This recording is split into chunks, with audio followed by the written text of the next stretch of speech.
In a small village in Nigeria, young Chidi was known for his curiosity and zest for life.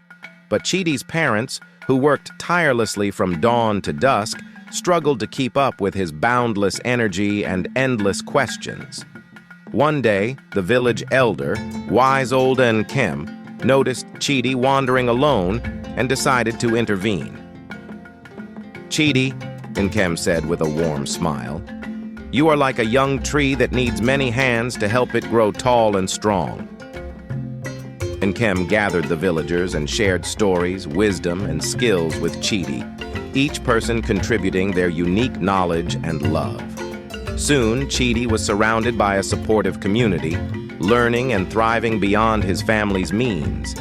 This collective effort helped Chidi blossom. He learned to fish from the patient fisherman Adisa and to read from the kind teacher Ife. The women taught him to cook traditional meals, while the elders shared tales of the village's history.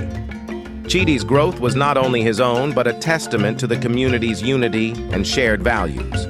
Years later, Chidi, now a wise young man, stood before the village, ready to pass on what he had learned. He had become a symbol of how nurturing one child could enrich the entire community. The villagers beamed with pride, knowing they had all played a part in his journey. In Nigeria, there is a saying, "It takes a village to raise a child." Chidi's story is a powerful reminder that when a community comes together, they can achieve greatness and shape the future through love, support, and shared wisdom.